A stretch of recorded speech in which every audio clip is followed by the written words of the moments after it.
What's going on, guys? It's your boy Sam Pelly Projects back at you with the second part of the built transmission on the Mitsubishi GTO. So nothing, and when I say nothing, I mean it, has been going to plan at all with this car. But in today's video, we're going to see if we can get this rolling out of the garage, see if we've done everything right, see if we can go take it for a blast and continue the build on it. So without further ado, let's jump straight in. So straight out the gate, we had to loosen up the gearbox and change over for the new adapter plate. And before it goes on, it's gonna need a little shine, a little clean up. With the gearbox now loose, we put the adapter plate back on and lifted up the engine to fit the gearbox back in. And also the new bracket.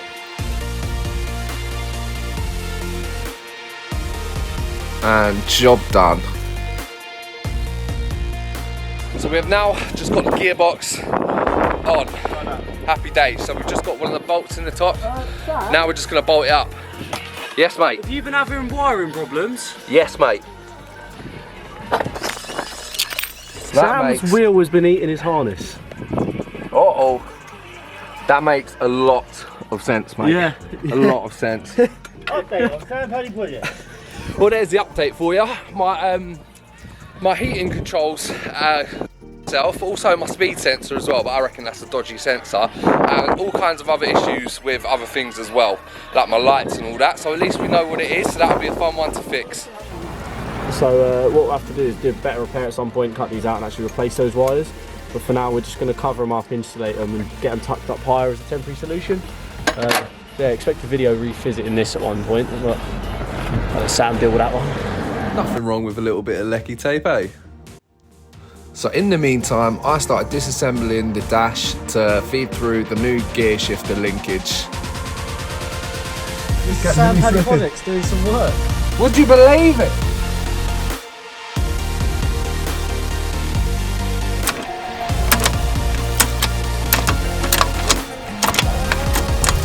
Alright, so update. We are now clutch bled. Fixed the issues that we did have in terms of incorrect parts. Yeah, clutch is now in, bled. Just need to give it a proper test drive later on. Now it's just the fun / boring bit of putting all the accessories back together. Starter motor's got to go back in, adjust one or two other little plugs. And the starter motor went in just like that, just a few bolts and one electrical connector. And the transfer case alongside it. Went in a bit too easy. They're never normally that easy. And I'm hoping that doesn't mean that there's something wrong. Always the way. Hopefully all good. So does that literally just slot in and job done? Yeah, pretty much on these ones. They slot in and then they're bolted into the front. And there's no way of it slotting back out of that. On the rear ones, they use sort of like a circlip that expands. So it goes through the gap and expands inside. And that will lock your rear drive shafts in. And then they're bolted to the hubs, whereas these ones actually use these splines to sort of lock themselves in. Like I say, there's no way of that one sort of freeing itself. It's in there pretty snug. And then these ones are held on with a nice big nut that we have sitting in this bag here.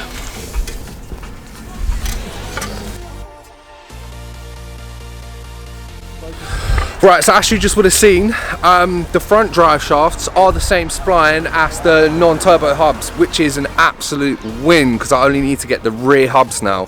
So once we get the rear hubs, we're going to get to a point today where we've got the half of the prop shaft on, both of the two drive shafts on. Obviously the gearbox is now on, lightweight flywheel, and the clutch is now in. We've bled the slave cylinder and just need to put the engine bay back together and do those other little bits, and then we should be sorted. Right, so we're on another day of working on the beast. We've got as far as we know the diff's in. Obviously we had the trouble with the hub obviously not fitting onto the other drive shafts that were going into the diff. So what I've gone and done, instead of replacing the hub, I managed to find a whole rear suspension assembly as seen here. This one's already been prepared, so we've painted it black. We've got off as much rust as we can and got some hammerite on there, obviously rust protection paint that you can apply directly to rust.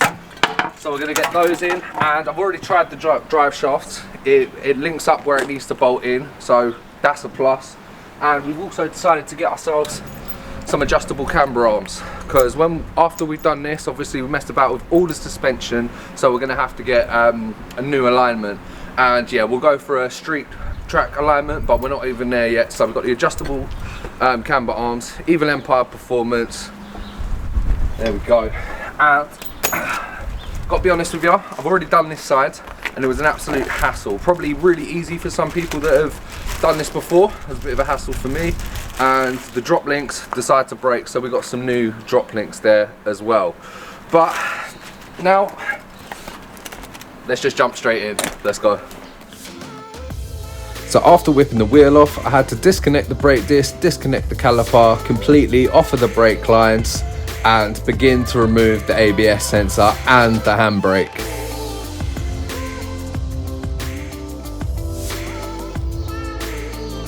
Once loosened from the coilover, I could start removing the bolts that hold the whole assembly in.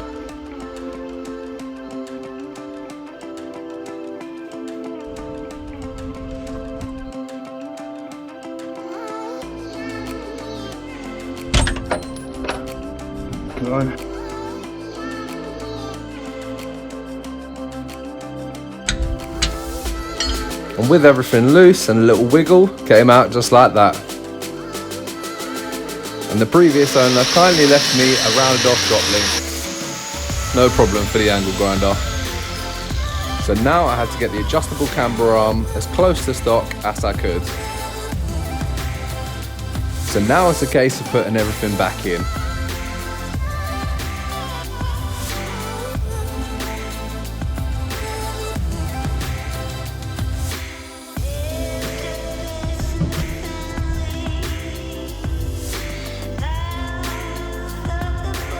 After getting the adjustable camber arm back in, I moved on to the drive shaft. A little bit of wiggling and it popped straight in. Just to tighten up those 4 bolts. And can't forget about the new drop link. Or the ABS sensor. And with a bit of camera sorcery, that's done.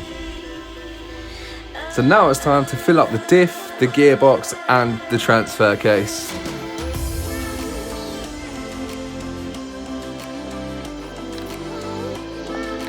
We also have a bolted up prop shaft.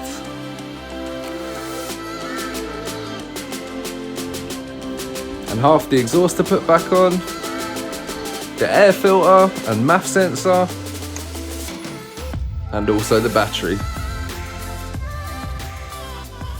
Okay, so all the oils are in, drive shaft's on, half of the exhaust is on. I've only put on half of it because I need to do a couple of other bits underneath there, which requires the rear part of the exhaust to be off from the cap back.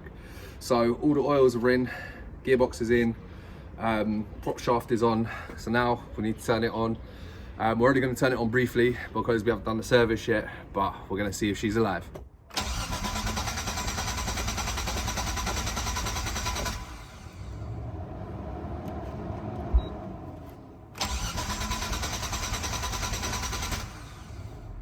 Okay, cool.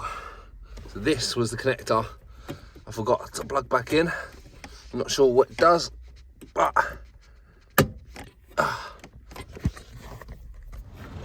all right, cool. So as you would have just seen there, we just plugged that connector in, and I don't have a clue what it does, but I'm hoping it's fixed the problem because we're on a new day, new trim. Gonna try and actually drive it out of here. So fingers crossed. Let's go.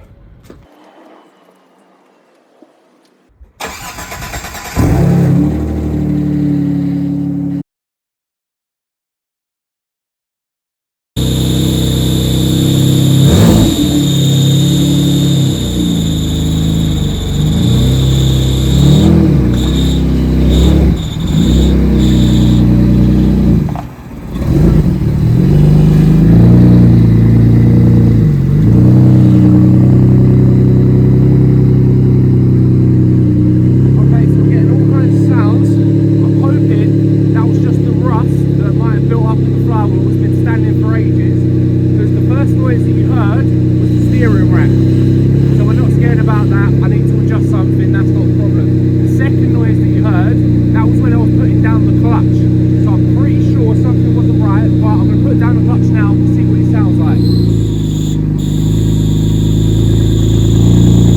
Something doesn't quite smell right. We've got smoke coming out, so that's not any good. But we don't have the other side of the exhaust. We've just got the down pipes on the exhaust. So I don't know what's making that screaming noise, but it definitely doesn't sound good.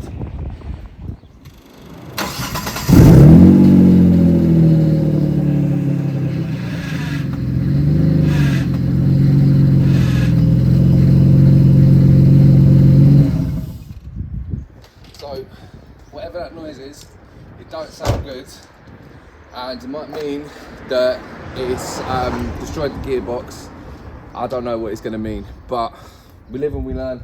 Had to give it a go, so we'll see how it goes.